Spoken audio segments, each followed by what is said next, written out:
Hi,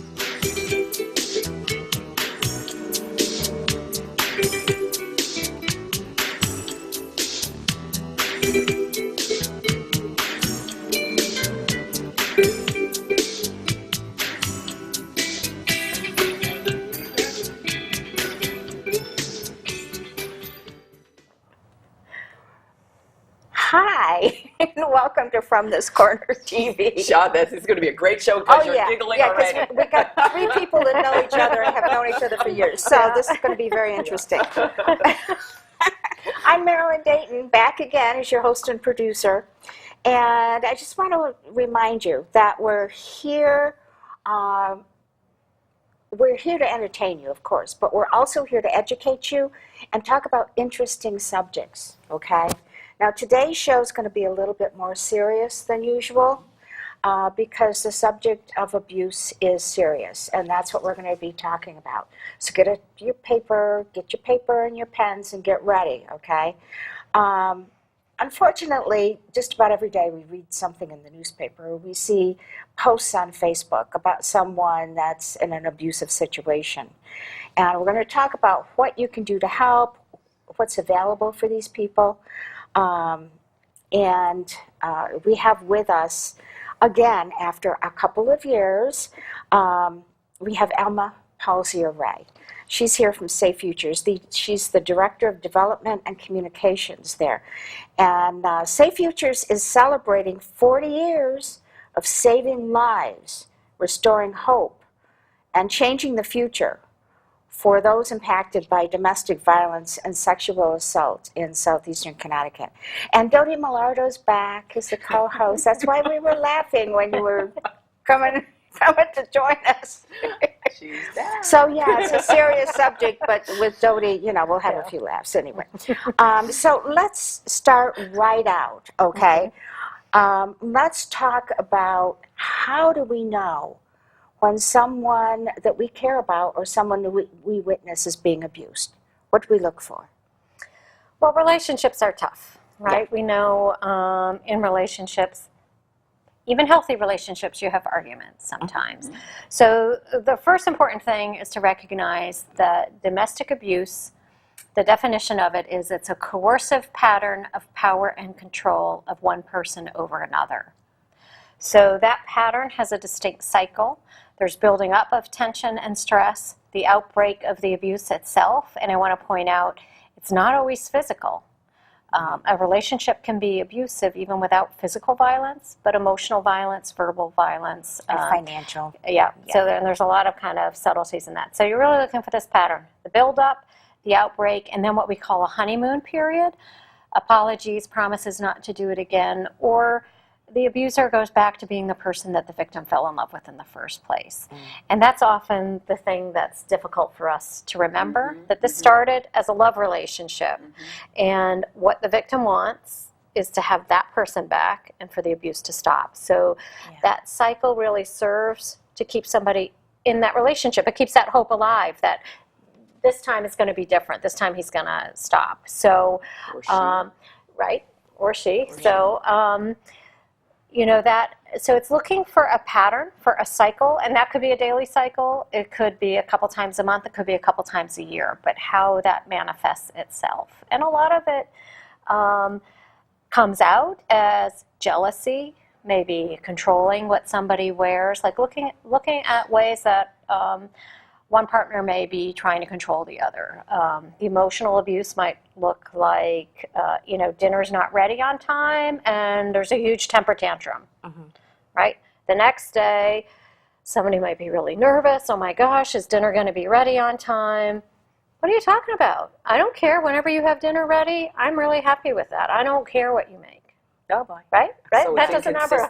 Yeah. Or, well, that's a way to kind of manipulate and control because somebody, you don't know when it's coming. Right. Right. Yeah. I suppose. So, as an example, or doing the nice, caring things. Oh, hey, you really want to go see your parents? Let's do that this weekend. Maybe or maybe not. It happens, but it's that promise that. Right. So, that setting up of control. Is somebody monitoring your texts, your phone calls on your cell phone, how many miles you're driving, Are they controlling what you're wearing, who you hang out with? And maybe that's overt. I don't like you hanging out with those. Or, you know, I know I'm, you know, you might have an affair with that man you work with. I don't want you ever talking to them, right? Or it may be more subtle of ways to isolate someone from their friends and family.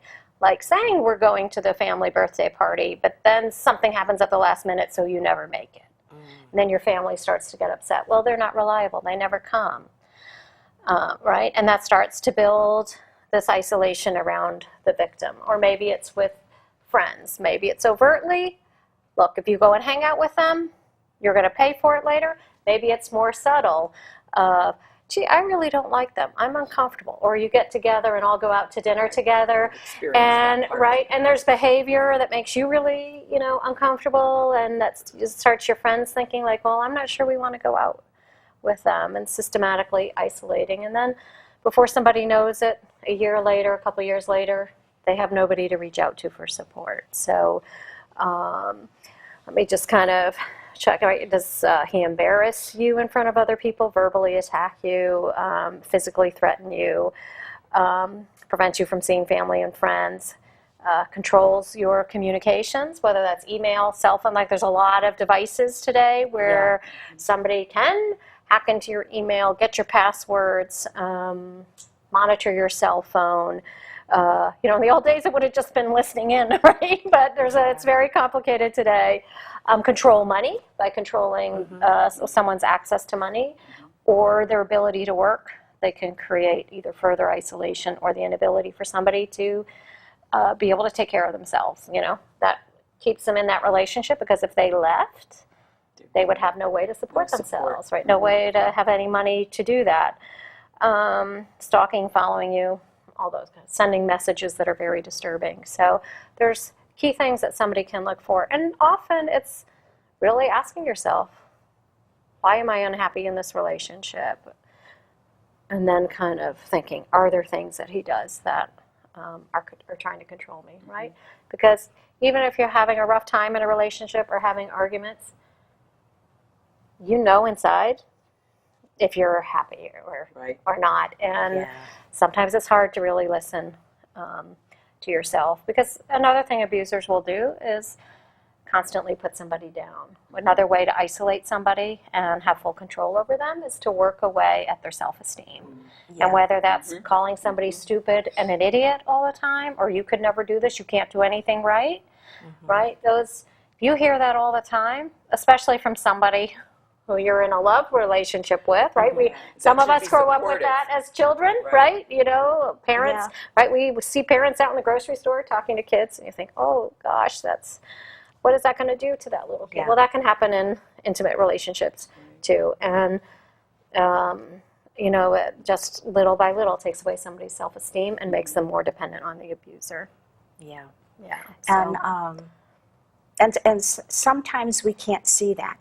Sometimes we can't see what's happening, you know, in their private circumstance.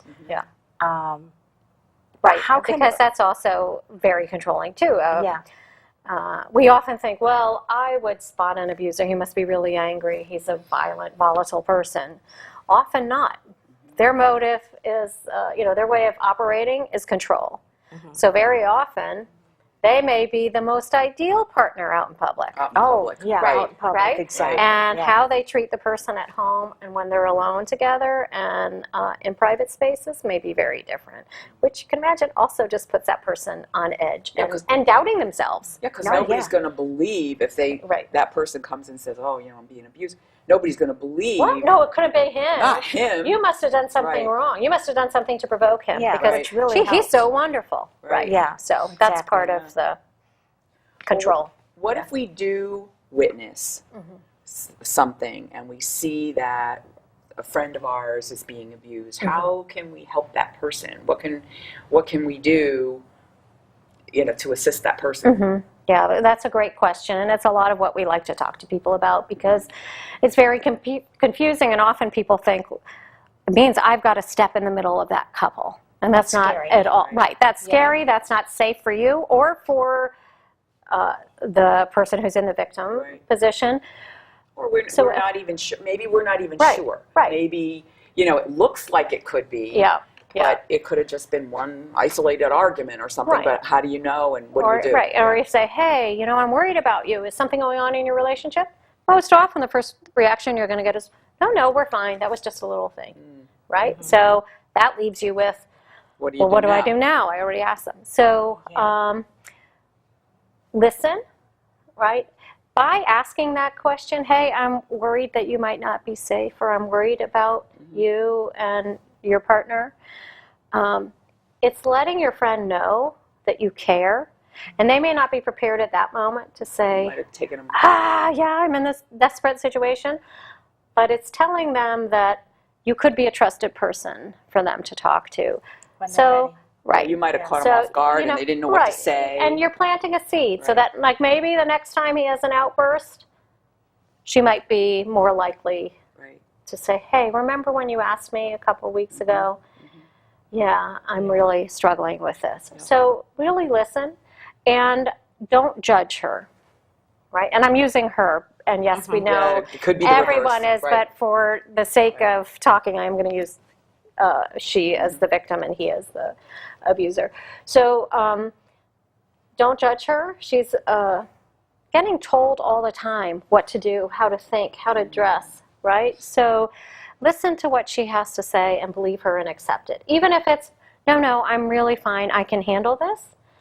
Just acknowledge that and move on. And then maybe next time you ask her, she'll say something different. She may tell you something that you can't possibly believe that he did to her. Like, or in the case of like, what, him? No, he's great. You must have done something, right? So that's the opposite of that reaction, right? Yeah. So just like accept whatever it is that she might say. Don't blame her, don't judge her. It's hard to do, but just listen and say, okay, I hear you and I'm concerned for you. I believe you. And then the next thing really is to know what resources are there to help them. They may or may not be ready to pick up the phone and call Safe Futures at that time. But again, you're planting the seed. If you say, hey, there is a place in here called Safe Futures. They can provide support. That's what they do. There's a lot of other people going through what you're going through. You can just call and talk to somebody. So it is a big part of it is knowing what resources are available. If you're not in New London County, there's agencies in other places. You can go on our state domestic violence website and look what's in your area. But knowing where to refer somebody and what those services are that are available to them. We have a 24-hour hotline. And a lot of people think the hotline is if you've just been terribly beaten up, or you need to run and go to safe shelter. And yes, that's part of what the hotline does, but the hotline can also be just somebody to talk to ask questions, find out what resources can help you in the situation that you're in right now, or to get you to safe shelter if that's what's needed. But picking up and making that phone call, picking up the phone and calling is just the start of having a conversation. Sometimes the conversation is just like, I'm confused about what's going on in my relationship. I'm unhappy, he does these things. And sometimes until you can talk that through in front of somebody who understands, one of our counselor advocates, somebody who is listening objectively and saying, that sounds like maybe he's being a little controlling. Does it feel controlling when he's doing that to you? You can start to see things from a new perspective, and just having that person who understands and, and that you can really tell things that sometimes you wouldn't tell your friends or family, and just being there for them and being that support if they get help to, encourage them, tell them how much courage that took for them to do, to pick up the phone and call. And you can, offer to go with them. Offer to go with them to a support group or to their counseling, or sit next to them while they pick up the phone and call. And just keep, letting them know that you're a safe person to talk to and encourage them you're in their journey. You're there to support them. Yeah. And you can also just reinforce that it's not their fault and they don't deserve it. Which is very helpful. Yeah. It's so much different than it was decades ago. Because we didn't have this help. And you can't, the thing is, you can't tell who's suffering from abuse because, number one, you feel ashamed and you're covering it up. You don't want others, and I speak from experience, you don't want others to know what's going on because, yes, you think you did something wrong. And sometimes the victim is the person who's holding the family together, holding that appearance of we're all doing okay. We're gonna get those kids to school on time. We're gonna, you know, have that family vacation because they're holding it together. They're picking up all the pieces all the time as much as they can. So, well, you mentioned something about don't judge the other person. It reminded me when I first met you at the Women's Network of Southeastern Connecticut networking group. Okay, I think early on you had a press conference, and this woman got up and I mean, she was beautifully dressed, very nice hairdo and all this. I thought she was an administrator for your group. And she started with, I was raised in a nice family and had, went to college, graduated, had a great job, and I made one poor choice. And that was that I married this particular man, and now I am a client of Safe Futures. She had to escape her entire life, and I think we have, and wrongly so, we have a preconceived notion of what a victim is defined as, what type of person that is. And this person did not look to me like a victim, okay, but she was. And in a heartbeat, if I had made one choice like that, could have been me. And I think that was the moment that I knew that I wanted to help you guys raise money and so forth. And we've done some nice fundraising, haven't we? Some amazing things. Yes, we found a fabulous donor who likes to be anonymous about it, but they've done some wonderful things. They've enabled you guys to open up a separate office, and we went to visit that office. And again, this woman walked in that day with her little child, I think, and you would look at this woman and not even think victim. But she was there. So you just don't know. So don't judge. Don't get those preconceived notions out of your head, because any of us could be victims. So. And I was. And as she told me I was too. I didn't even realize. Exactly. And I told you too when we would talk. But mine was, I owned an ad agency. I was a very successful businesswoman. And this man, he could sell a refrigerator to an Eskimo, is the way we say it. As they say. Oh, he was charming, good looking, very capable, intelligent. I had worked with his company on a project with my company, and you just never know. And I made that mistake, and I paid dearly for it. But I'm alive, and so are my kids, so I'm a blessed person. And we learn, we learn from that. So, and hopefully heal. And heal. Well, which takes a long time. It takes a long time. And even when you feel like, and this is in the 80s, and when I think about this, I turn cold from head to toe. But only for a second, okay, only for a second. But it was such a strong, hard, painful time that, he was getting ready to kill us. Come to find out, But I think, I think for most people who've been through the experience of being in that kind of relationship, it does change who you are. And you can heal from it, but it is a part of your life experience. Yes. It is. And, I think often people think, well, you've left that relationship, and this comes to supporting a friend too. Well, you've left, now everything's okay. No. And that is just the first step. It is just the beginning, especially if you've walked away from a home, whatever, a job, your personal belongings. You're rebuilding, right? From the physical things to your own self-esteem, It's a long process, and one of the things that Safe Futures does and does well is support people. Yes, we're there to talk to people and help them figure out, do I stay in this relationship, do I leave this relationship, or hey, I'm not safe, and we get them out. But once they get to that place, or even if they're staying in a relationship and trying to live a different life as best they can while they're in that relationship, it's that ongoing support and access to resources that are going to help somebody move forward, tell them they're worthy, they can do this, you can keep going, whether that's going back to school, looking for a job, reinventing themselves, however, or just getting that self-esteem back, getting the confidence back to go out in the world. And it is starting all over again, totally and completely.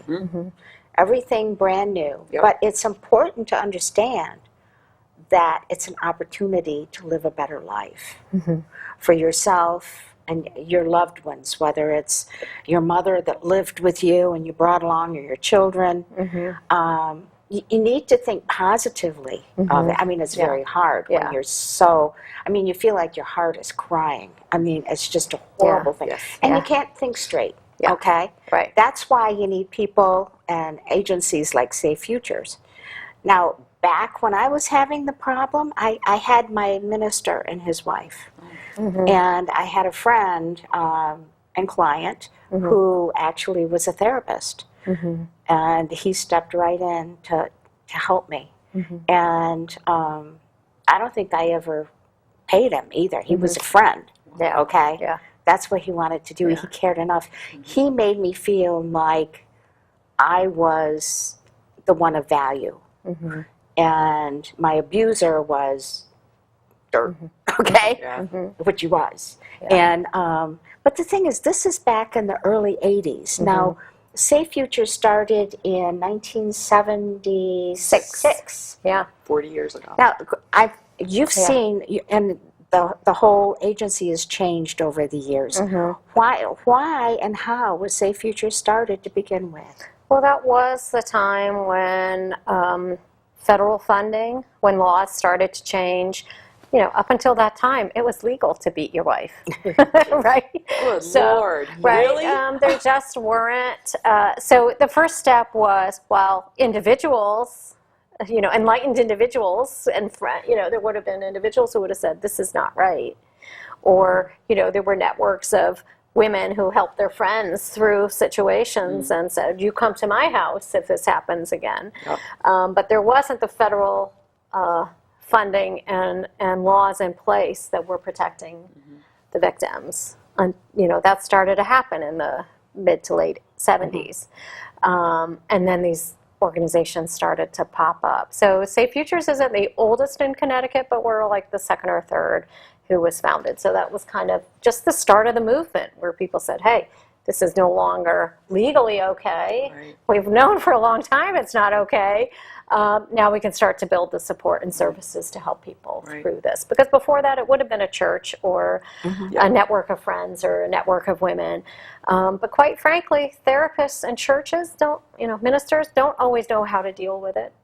And it may be things that are at odds with what the religious teachings are, or what a therapeutic process may be. An abuser could be really great at going through marriage counseling, because they know exactly. They know what to say. They know how to hide it.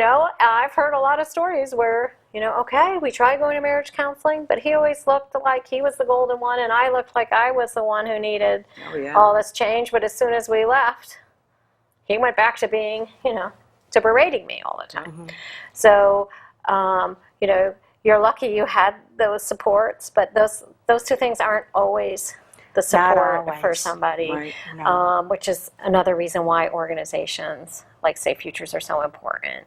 I had a friend ask me once and said, I don't understand why churches aren't able to deal with this. It's like, churches help with money sometimes to help somebody move or to get a train ticket or with clothing, but you can't assume just because somebody's a minister, and I have nothing against but they don't ministers. They don't have a safe place to Right, so hide even the person, just you know.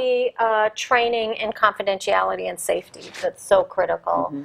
That's what's unique, right? A minister, well, a therapist has confidentiality, but a minister may think, well, I'm going to bring the family together. We had a seminar a couple of years ago, and we had a clergy on a panel, and he said, my job 20 years ago was to keep the family together. So if somebody came to me with this problem, what I was supposed to do was to bring the couple together and counsel my goodness. them. Yeah. Today, my job is to believe whoever comes to me with their problem and help them through that. But you see how, even that has changed over time. Has. Yeah. Now, the only reason my minister got involved is because I asked him and his wife to counsel us. And we went to the church together. And my minister was exceptional. I mean, he was a smart guy. He could see through all the crap and stuff that my husband at the time was saying. And he just cut it to the core. He said, how do you feel about your parents?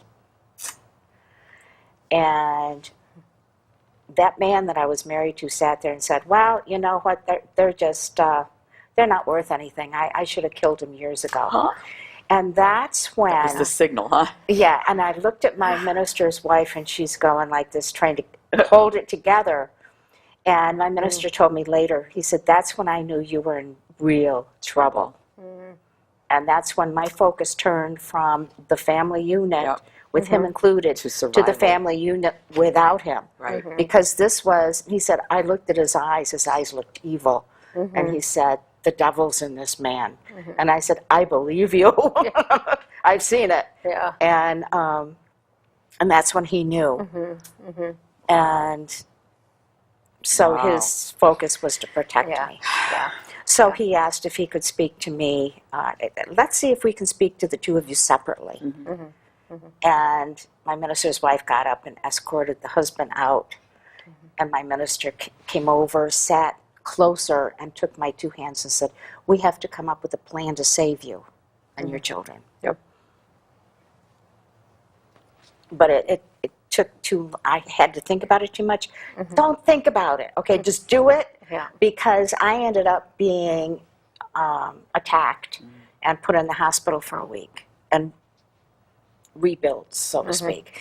And it was just not good. I wouldn't have been injured so badly if I had said, okay, let's do it now. Right. I had to think about it because it was just like, I mean, I was still reacting to what he said about killing his parents. And that's a big, that's a big question that a lot of people have too. Well, if it was bad, she would leave, right? She must be managing okay, but right, Not necessarily. We know statistically the 48 to 72 hours after someone leaves or attempts to leave are the most dangerous for them.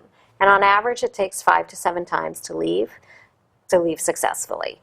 Because there are... Is that right? Yeah. Because you may flee and and he may start calling you, and he may be saying, I'm going to kill myself if you don't come back, or I really need you. Or you realize, I don't have enough money to get through the week. What am I going to do? Or I'm taking the kids to school, he's seeing them at school, anyway, right? So all the pieces to put in place to be able to do that. And lots of times, people have a trusted friend or support who says, look, we're going to figure this out, but you don't need to do it on your own. There are Safe Futures, or if you're somewhere else, there's another agency where people are trained to help you navigate that, figure out how you're going to leave safely, who know you're planning to do that, so they're looking out for you, and that they're putting the resources in place for when somebody makes that big change. It's so scary. Yeah. It is one of the scariest things in the world because you're running for your life. I owned the house, I owned the cars, I owned everything. So what I had to do was, when I got back from the hospital and he couldn't shake me like he usually did or throw things at my head or whatever, he got mad and he turned around and grabbed my daughter, who was young, and he just started shaking her like crazy. And that's when, and I don't think my right hand's ever been the same, but man, I tucked the thumb in and I decked him. Let him have it. And I told him not to get up off the floor until I told him it was okay. Sent my daughter to her room, and I called the police, and they came, and within 20 to 30 minutes, that man was out of there. But of course, that wasn't the end of the story, but that's another show. Right, but Yeah. that's a reality. If you have kids, you're married, getting divorced, getting custody, how you navigate all those things. He still has a right to see the children.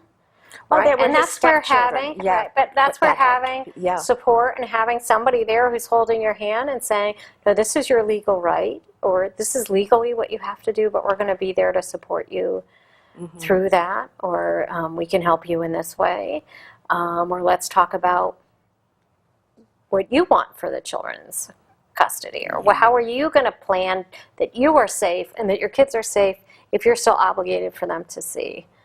And him, that's or, very, that's a very real complicated situation. issue. It's very Yeah. tricky. Yeah. It really Because is. you don't want to leave your children Right. with someone who is Yeah. doing that to you. They could Yeah. take it Yeah. out on the kids. Oh, Yeah. absolutely. Or they could Or- disappear with the kids. Or he might start telling the kids things about you, Yeah. right? Because it's all about control, Right. Right. So he might be saying things to the kids That aren't true, in order but to get more right. control over yeah. them. That, Yeah. yeah. Oh, So. man. Serious subject Yeah. here, people. But And, the one just quick thought is be a resource, not a rescuer.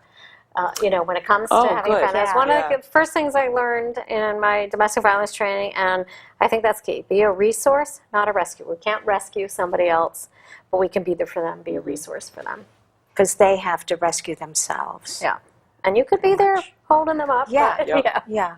Yeah. They have to be committed to it or it won't work. Yeah. Yeah. You can't just pull somebody out of Right. a situation. Yeah. Wow. Okay, we're going to breathe for a couple of minutes here while we show you some important PSAs, and then we're going to come back and talk about this very serious subject. And please do come back, okay? I know that you're probably going, I don't want to hear anymore.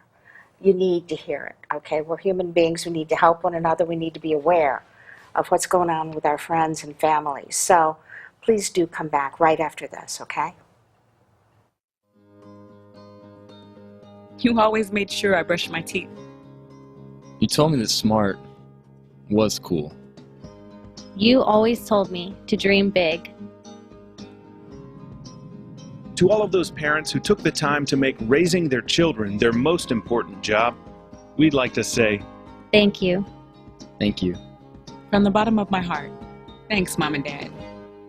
this message is brought to you by the U.S. Air Force. If you keep tanning, indoors or out, the effects of harmful rays will show up on your skin. Wrinkles, age spots, and an increased risk of melanoma, the second most common cancer in women 15 to 29. Stop tanning. Time may not be on your side.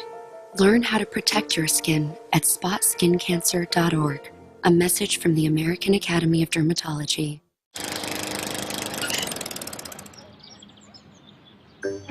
You'd do anything to take care of that spot on your lawn. So why not take care of that spot on your skin? If you're a man over 50, you're in the group most likely to develop skin cancer, including melanoma, the cancer that kills one person every hour. Check your skin for suspicious or changing spots. Go to spotskincancer.org to find out what to look for. A message from the American Academy of Dermatology. Oh, hey, bud. Where are you headed? Just gonna hang out. With Gary and Todd? Yeah? I've been meaning to ask you, is there any drinking going on in this crowd? No? If any of your buddies ever pressure you to take a drink, just tell them you promised your dad you wouldn't. I'd do anything to keep you safe. Okay, I will. I hope this is working. I promise. Love you too, Dad. They really do hear you. For tips on what to say, visit underagedrinking.samhsa.gov. Welcome back. I'm glad you're still with us. We are talking about something very serious. We're talking about abuse. We're talking about, and the abuse can go different ways. There are, domestic abuse can also mean the sandwich generation, abusing your elderly parents, abusing your children, parents abusing, it just can go every which way, okay? But what we're going to be focusing on now is the programs and the services that are available for people who are victims, okay? I mean, even a dog or a cat can be a victim of an abusive situation, because if you need to leave with your children, what are you going to do with your pets? Mm-hmm. And so anyway, we have Emma Palzere-Rae here with us, Connecticut's Safe Futures. Now, Safe Futures is an agency that services 21 towns in New London County here in southeastern Connecticut.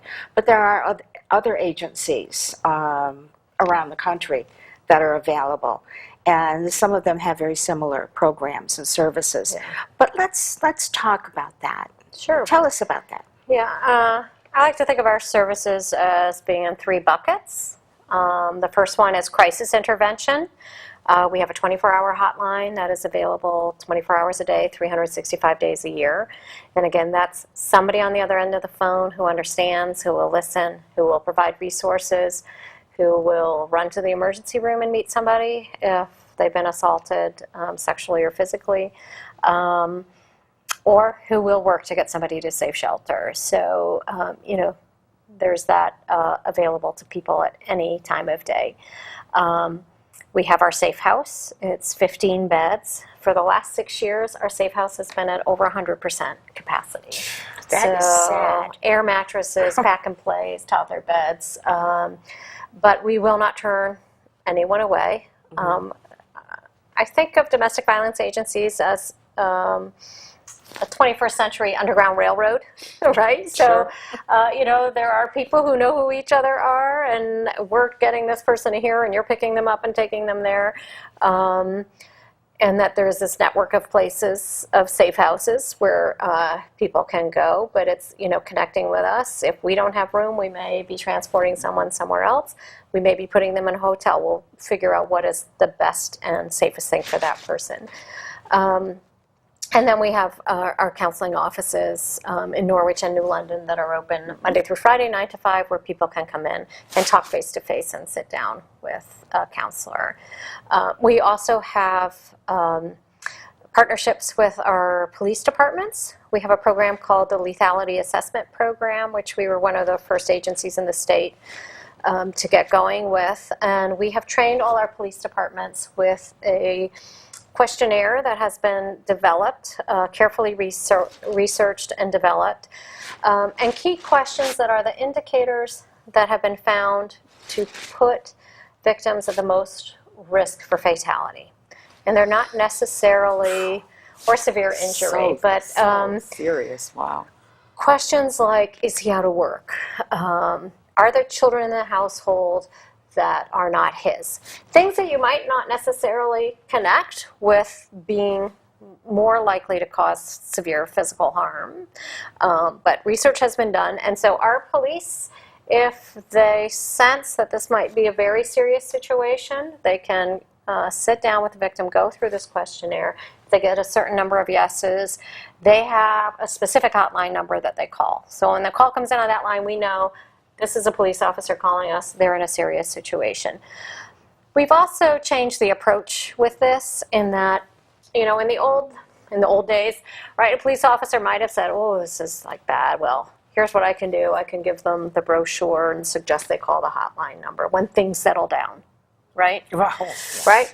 And yet police officers always felt like, I don't know if they ever do anything with that information. Am I really providing enough?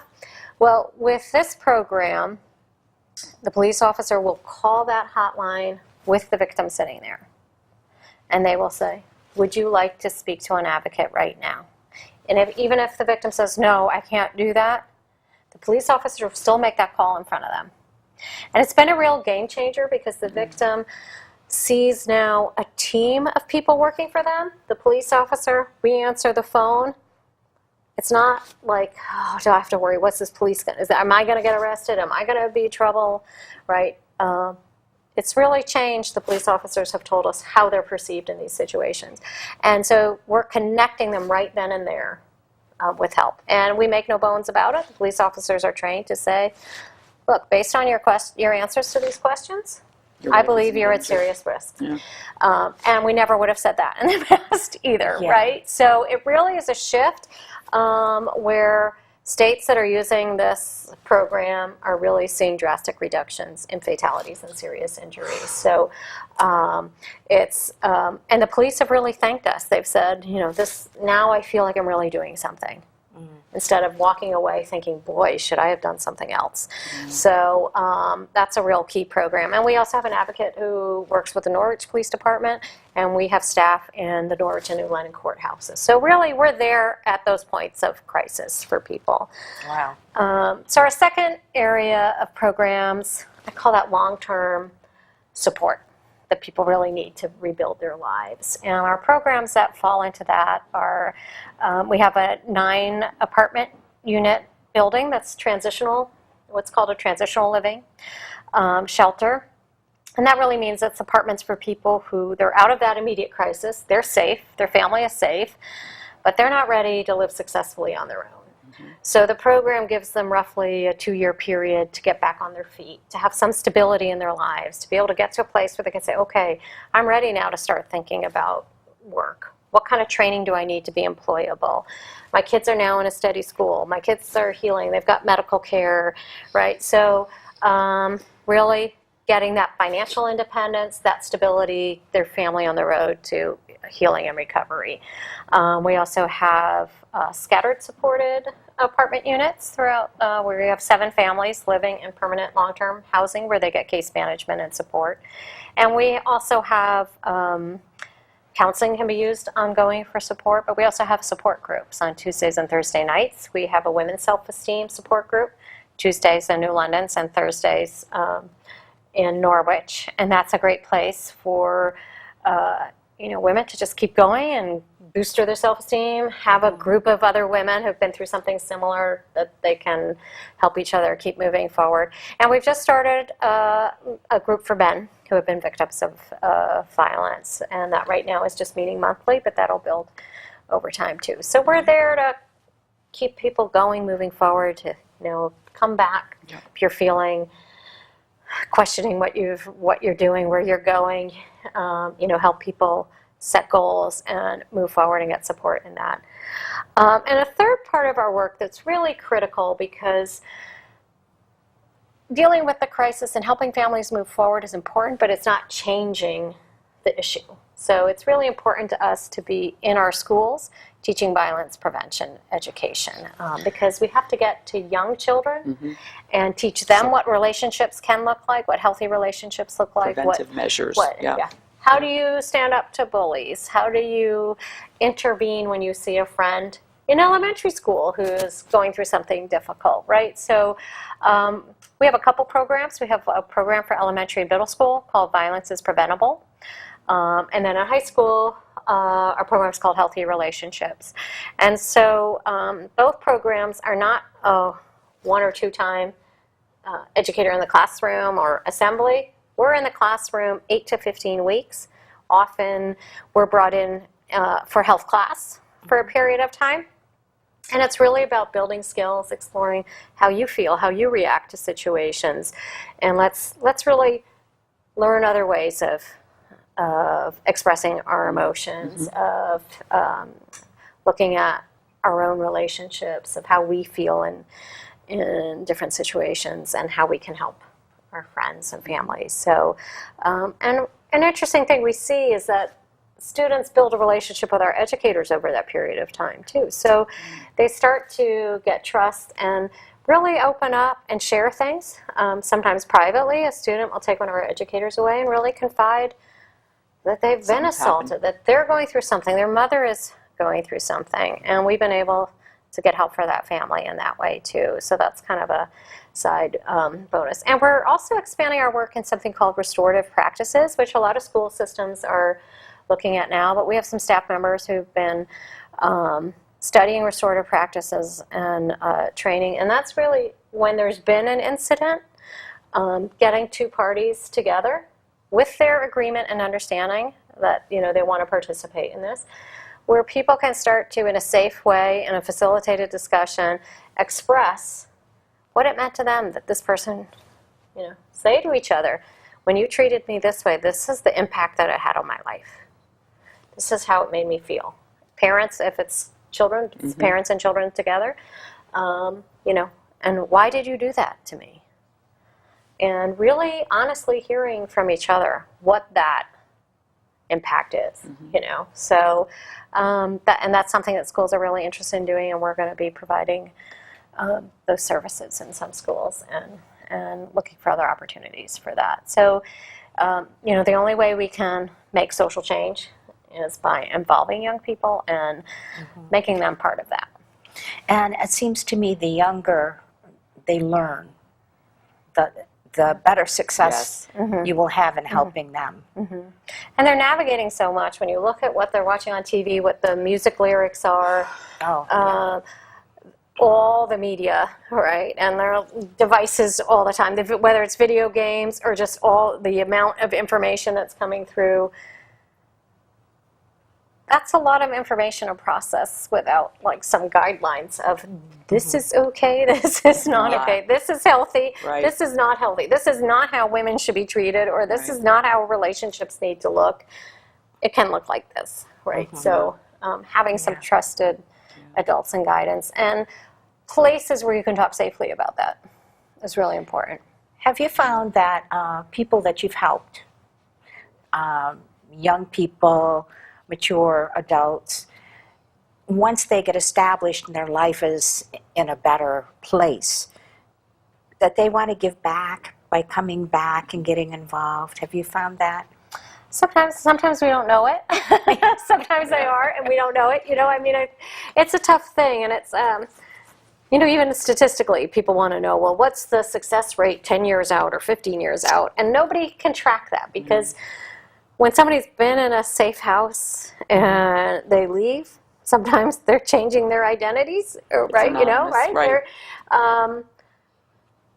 we really, you send people on, you say, come back anytime you need it. We'd love to hear how you're doing, but we wish you well and go forth. Nobody tracks like what happens to that person afterwards. So it's really up to them to come back and say, and it happens. People walk in and say, you know, you helped me 5 years ago, 10 years ago, 20 years ago, right? And you saved my life, or you know. And we hear it anecdotally, but it's, there's no big reunion, you know. What about getting involved in some of your programs? Because I do know that there have been some people that have come back and volunteer their time and help, which I just wanted to emphasize that. There are people that see the value of what you've done to help them. Yeah, and sometimes people move somewhere else and they're helping whatever agency is where they are now. And we get people who say, I've been through this before and I want to give back where I live now. But we have lots of ways to get people involved. And how can people help you if they want to you know, support you? I think it's a great place to start is to look at our website and like us on Facebook, because then you start to get a sense of a lot of the things that are going on.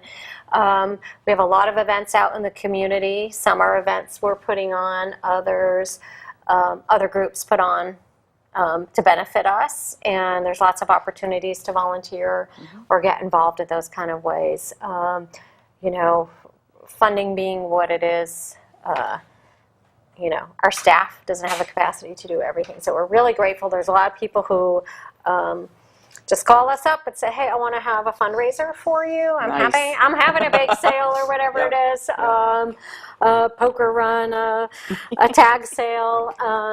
You know, we're going to donate what we raise to Safe Futures. So that's a wonderful way to do.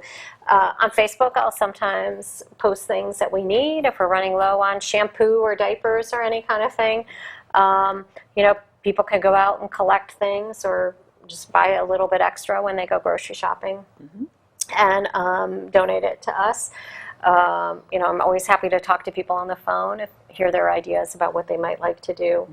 And a key part is also just raising awareness. Become informed and let other people know about what a serious issue this is. You know, 1 in 4 women in the U.S. are abused in their lifetime. We've been talking on the serious Wow. side. 3 Mhm. women That's in a the horrible U.S. are killed statistic. every day by a current or former I'm sorry, how intimate many? Okay, repeat that, please. 3 women in the U.S. are killed every day by a current or former intimate partner. Oh my God. That's so huge. that is huge. So, you know, chances are at some point in our life we will encounter somebody who's going through this, and know the information, know how to identify it, know what questions to ask, know where the help is to refer people. We give tours twice a month, actually, to invite people from the community in.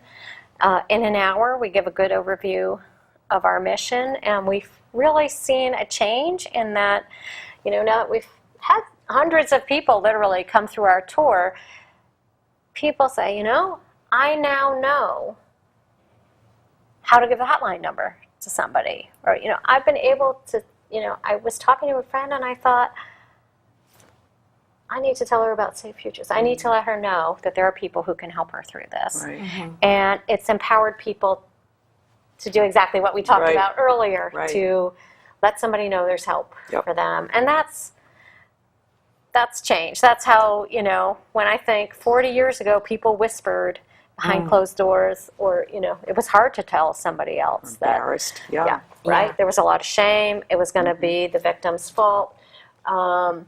Today, people are much more open about sharing their own stories. Thank you for sharing your story. You know, people don't have to whisper about it. And I think the next evolution is, you know, making sure that we are saying to somebody, hey, if you need help, here's who can help you. You know. And I did whisper to no one for 20 years about that, other than my minister. Nobody knew. Yeah. I think there's a part of us that feels like a failure. I failed in a marriage. No matter whose fault it was, I failed in a marriage. And then because of what happened afterwards, I failed in a business. And that's tough, you know. Sure. So you just kind of set it aside and you say, I'm not going to talk about that. I'm not going to tell anybody, because back in the 80s and before, you just, you know, you sweep it under the rug and you ignore it. Which is, I'm so glad to see what's happened now today. Yeah. I'm just so pleased and proud of what you do, because it's so necessary. Three deaths a day. That's amazing. Yeah. That's a That horrible just- statistic. Yeah. Oh. Yeah. It is. It's, whoa. So on your website is a lot of information. Yep. There's your wish list, which is what she was talking about, if they need more diapers, if they need blankets, if they need clothes, certain kinds of Housewares, clothes. yeah. And please don't look at this as, you know, taking all your stuff you don't want anymore, throw it in a box and give it to them to sort through. I mean, these are people who need to feel value.